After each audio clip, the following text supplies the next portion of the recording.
School college শেষে বাসায় আসবে, কেউ তার দিকে চোখ তুলে তাকাতে পারবে না।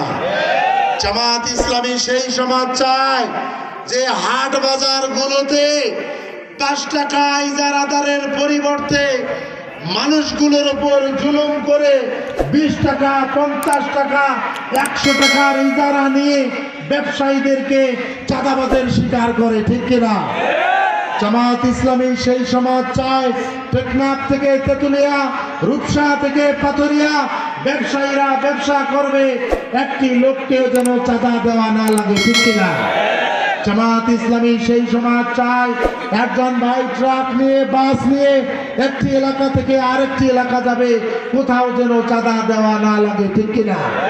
সম্মানিত ভাইরা, আমরা বলতে চাই এই বাংলাদেশে এক সন্ত্রাস বিদায় নিয়েছে, আমরা আর নতুন কোন সন্ত্রাস বাংলাদেশে হতে দেব না, দেব না, দেব না ইনশাআল্লাহ।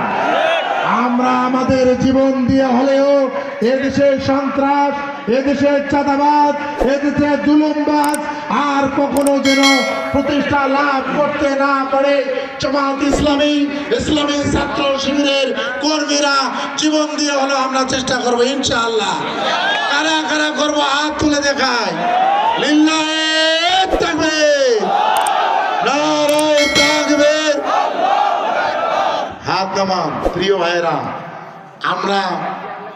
আমরা কারো শত্রু না, আমরা কাউকে শত্রু মনে করি না, আমরা কাউকে শত্রু মনে করি না। যারা এই বাংলাদেশকে ভালোবাসে তারা আমাদের বন্ধু, যারা সন্ত্রাস করে না তারা আমাদের বন্ধু, যারা চাঁদাবাজি করে না তারা আমাদের বন্ধু, যারা দখলদারিত্ব করে না তারা আমাদের বন্ধু, যারা হাট বাজারে চাঁদাবাজি করে না তারা আমাদের বন্ধু, যারা জনগণের মাল মেরে খায় না তারা আমাদের বন্ধু, ঠিক কিনা? আমরা সকল বন্ধুকে নিয়ে আগামী দিনে এই বাংলাদেশকে গড়তে চাই, ঠিক কিনা?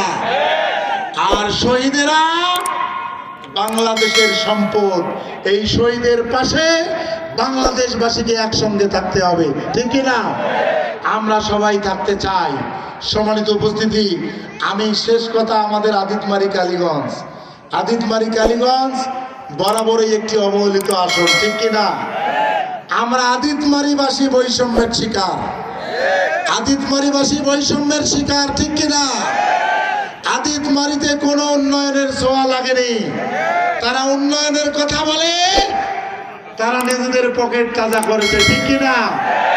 এই চোরা মন্ত্রী এখন দেখতেছি আমরা খবরে হাজার হাজার কোটি টাকা পাচার করেছে, ঠিক কিনা? তার বোনেরা, তার ভাইয়েরা, তার আত্মীয় স্বজনেরা সমাজ সেবা অফিসে পঙ্গুদের টাকা, গরিব মানুষের টাকা লুটপাট করেছে, ঠিক কিনা? ক্যান্সারের নামে চেক বেচা কেনা করেছে, ঠিক কিনা? এখন জামাত ইসলামী থেকে আমরা ক্যান্সারের রোগীদের বাসায় বাসায় খোঁজ করে বেড়াচ্ছি, ঠিক কিনা? তাদেরকে আমরা সহযোগিতা দিতে চাই।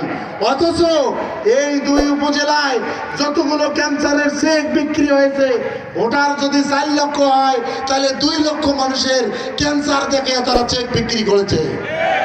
সম্মানিত ভাইরা,